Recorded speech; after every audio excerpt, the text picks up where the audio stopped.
Hey everyone, welcome back. We're going to be taking a deep dive into this concept that we are not just human, but human. That's right. We've got some sources here that really dive deep into, the connection between our physical selves, the earth, light, vibration, energy. Yeah, it's really interesting stuff. It really is, and I'm so excited to unpack all of this with you today. You too. Should be a good one. Okay, so right off the bat, what really stood out to me is the word human itself. Yeah. And apparently, there's a lot more to this word than meets the eye. Absolutely. So you want to break that down for us? Yeah, for sure. So the word human actually has roots in the Latin word humus, meaning earth. Yeah. So, that connection to the physical world. We always talk about this idea of like ashes to ashes, dust to dust, right? We're literally made from the stuff of this planet. Yeah. That's where that comes from. Okay, so we've got the hue part, that's humus, that's earth. Exactly. Okay, so then we have the man part, which, in this context, we're not talking about gender, obviously. Of course not. We're talking about something much bigger, something kind of more expansive. Exactly. That's right. So how would you explain that part? So it's more about the spirit or the mind, consciousness. Okay. That aspect of ourselves that isn't strictly physical. So that kind of leads us up to the word hue. Yes. And this is where I started to get a little bit fuzzy. Sure. Like, how does the hue part fit into all of this? Yeah, well, I think it's helpful to think about what hue actually refers to. Okay. We immediately think color, but it's really about light. And at the core of light is energy vibrating at different frequencies. Okay. So what if being human, in the truest sense, means being in tune with those frequencies, Okay. embodying them, expressing them? So it's almost like we're made of the earth. We've got that who, the earth part. Yes. But then we're also animated by this energy, this light that vibrates, that resonates, that shines. Yeah, exactly. That's a good way to put it. It's not just a philosophical concept either. Think about chakras. Oh, yeah. In many traditions, each chakra, those energy centers in the body, they have a color. Yeah, they each have a corresponding color. And a specific vibrational frequency. Okay, so like the heart chakra, we know that's green. We know the throat chakra is blue. Mm-hmm. But I always wondered, what's the actual connection between the color and that energy center? Right. Like, it can't just be some random thing that they decided. No, not at all. So a lot of these ancient systems of thought saw color as a visual representation of specific energy frequencies. So let's take that heart chakra example. Okay. That's green. That's associated with love and compassion. Okay.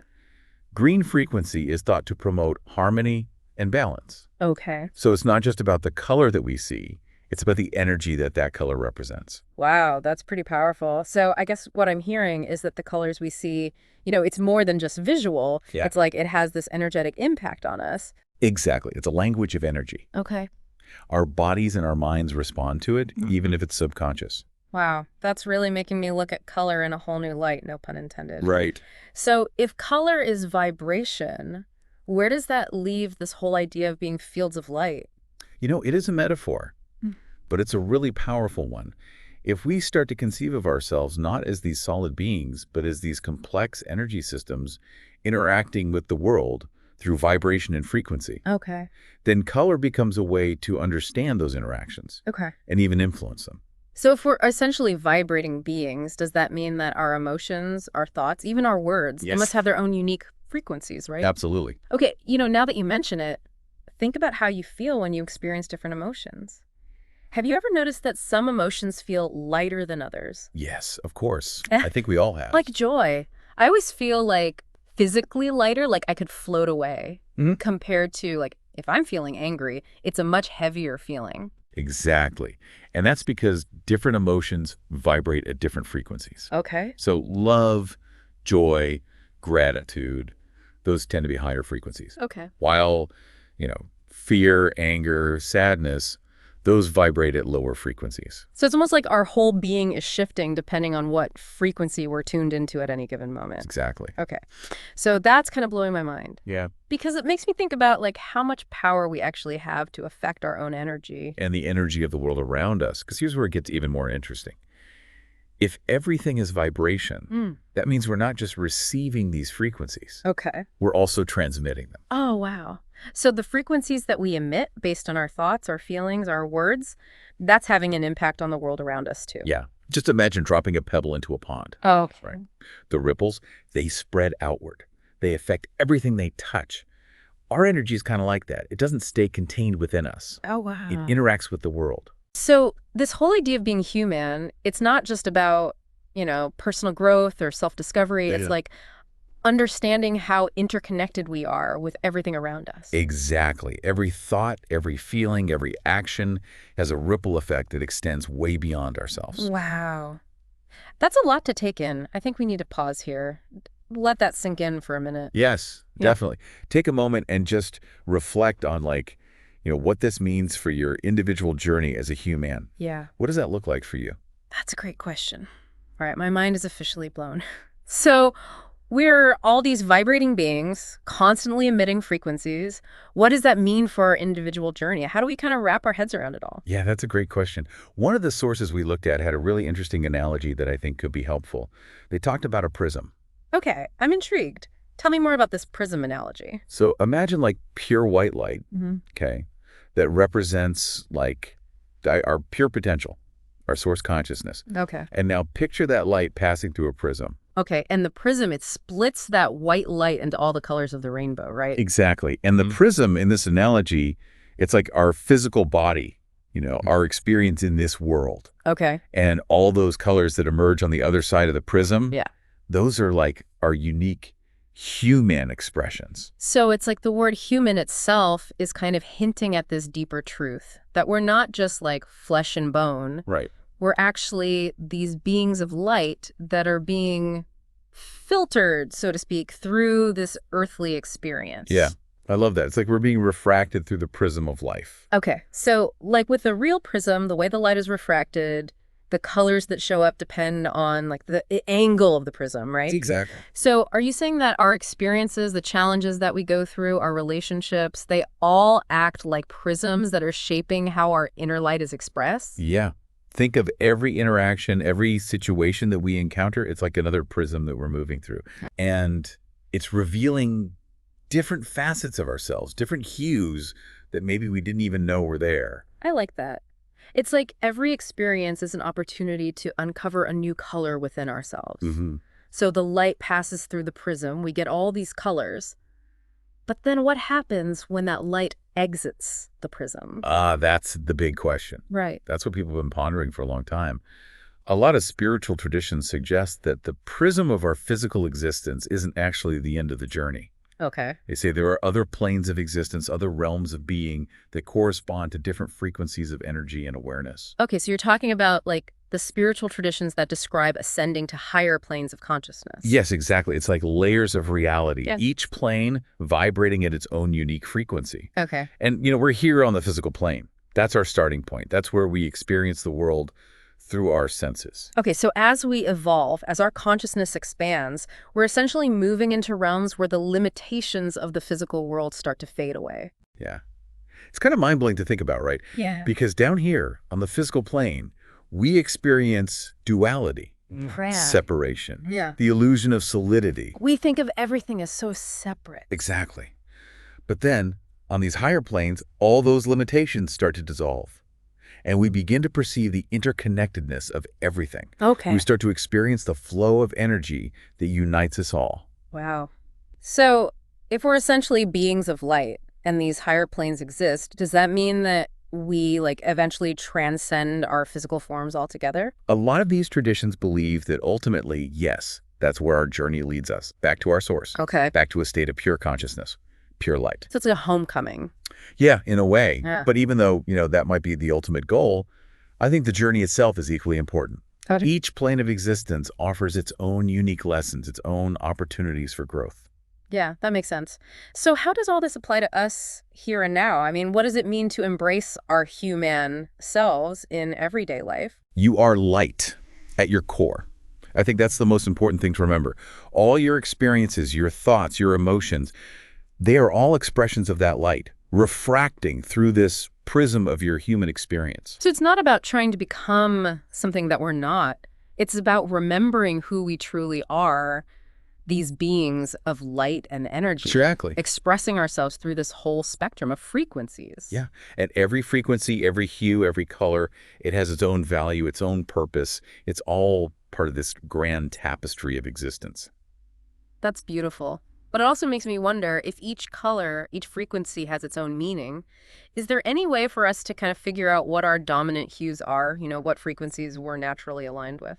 That's a great question, and there isn't one single right answer, but we can look at some of those ancient systems that have explored the language of color, and the energetic qualities associated with different hues. For example, the color red. Okay. Red is often associated with, like, grounding, physical energy, passion. It's the color of blood, of the earth, of fire.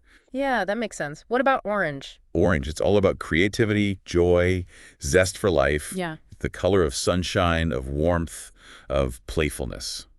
It makes you think about how those qualities might show up in someone who has a strong orange hue. Maybe they're an artist, or maybe they're just like a really fun-loving person, always up for an adventure. What about yellow? Yellow, the color of sunshine, of intellect, it's often associated with clarity, mental agility, willpower. Oh, so someone with a strong yellow hue might be a great problem solver or, really quick learner, somebody who just shines with their ideas. Yeah, exactly. How about green? Okay, green. Green is the color of the heart chakra, of course. Yeah. So it's all about love, empathy, a sense of balance and harmony. Yeah, I definitely feel a sense of calm and connection when I'm surrounded by nature. Yeah. And there's a lot of green there. Exactly. It's like lush forests, rolling hills, that feeling of peace you get from being in nature. Okay, what about blue? I always feel really peaceful around the color blue. Blue is often linked to communication, expression, intuition. It's the color of the ocean, the sky, vast, expansive. It makes me think of someone who's like a really gifted communicator, a deep thinker, someone who really trusts their inner voice. Okay, what about indigo? Indigo always strikes me as kind of a mystical color. It is a mystical color. Wow. Indigo is associated with intuition, wisdom, spiritual insight. The third eye chakra, that's indigo. It's the seat of our inner knowing. So someone with a strong indigo hue might be highly intuitive. Maybe they have a strong connection to their dreams, a wisdom that seems to go beyond their years. And last but not least, violet. Violet, the color of royalty and spiritual connection. It represents higher consciousness, transformation, and a connection to the divine. It makes you think of someone who has a natural inclination towards spirituality, a deep sense of purpose, a really profound understanding of like the interconnectedness of all things. This has been so fascinating. It's like you've given me a whole new language to understand myself and the people around me. I'm so glad to hear that. This is really just, a brief intro. There's so much more to explore when it comes to this language of color. So to recap, maybe we're not just one color, but a blend of all these different hues, Right. constantly shifting and evolving as we move through life's journey. Exactly. And that's what makes being human so incredibly beautiful and unique. Each of us, a living, breathing spectrum of light, expressing ourselves in a way that no one else can. So if we're trying to step into this idea of being human, what's a good first step? Where do we even begin? Okay, so I'm starting to see how we have this power, to shape our own energy, to choose the frequencies that we align with. Yeah, But it makes me wonder about all that energy that's coming at us from the outside world. you're right. How do we navigate all of that as humans? That's a great point. We're not just these isolated beings radiating our colors in a vacuum. Right? Yeah. We're constantly surrounded by this sea of external frequencies, the colors that we see, the sounds that we hear, the energy of other people. Yeah, it's like we're swimming in this ocean of vibration. So are you saying that all those external frequencies can actually impact our own energy? Well, think about it. Have you ever noticed how certain environments affect your mood? Oh, yeah, for sure. Like when I'm in nature, I always feel more grounded and relaxed. But then if I'm in a place that's really crowded and noisy, I tend to feel more drained and frazzled. Yeah. And that's because those environments, they have different dominant frequencies. Okay. Nature has that palette of greens and blues, which is very calming and restorative. Yeah. And then you go into like a really chaotic environment, it bombards you with all these like harsh, kind of jarring frequencies. Yeah, for sure. So I guess if we're being influenced by all these external frequencies, it makes sense to be mindful of the environments we're spending time in, right? Absolutely. Mhm. Creating a HUE-MAN friendly environment, that's just as important as cultivating positive frequencies within ourselves. Yeah. So it's about being conscious of the colors, the sounds, the energy that we're surrounding ourselves with. Exactly. So where do we even begin? How do we actually do that? What are some things that we can do to create a more human conscious space? I think the first step is just to pay attention to how different colors make you feel. Okay. Do certain colors energize you? Do they uplift you? Yeah. Or are there some that make you feel kind of drained or depleted? Yeah, I never really thought about it that way. But yeah, there are definitely certain colors that like just instantly lift my mood, Mhm. and then others that I'm just like, "Ugh, get me away from that." Exactly. So once you're aware of those preferences, then you can start to consciously bring in more of the colors that support you. Okay. So think about your home, your wardrobe, even your workspace. Yeah. These are all places where you can really play around with color Okay. and just kind of notice how it affects your energy. So if I'm feeling kind of uninspired, maybe I need to bring in some more orange. Or if I'm feeling super anxious, maybe I need to surround myself with some calming blues. That's a great idea. And remember, it's not just visual colors. Yeah. Sound is vibration too. Oh, yeah. Music is so powerful for shifting our energy. Okay. So pay attention to how different types of music make you feel and just choose what resonates with, the frequency that you're wanting to cultivate. I've definitely got different playlists for different moods. Yeah, we all do. Yeah. And don't forget the power of silence. Oh, yeah. Sometimes the most HUE-MAN friendly thing you can do is just give yourself a break from all that external noise and stimulation. Yeah, it's so true. Sometimes I just need to unplug and like, reset, let my system chill out for a minute. Absolutely. Yeah. And speaking of resetting, one of the best ways to harmonize our energy, is to spend time in nature. Oh, yeah. Nature's like the ultimate healer. It is. Just being in the presence of all those natural colors and sounds and rhythms, it's like my whole being just takes a deep breath and sighs with relief. Yeah, it's like plugging into a source of pure, balanced energy. All those greens, the blues, the earthy browns. They all have this really grounding and harmonizing effect. Okay, so we talked about color, sound, nature. Is there anything else that we should keep in mind in terms of like creating this human-friendly ecosystem? One thing that often gets overlooked is the energy of the people that we surround ourselves with. Oh, for sure.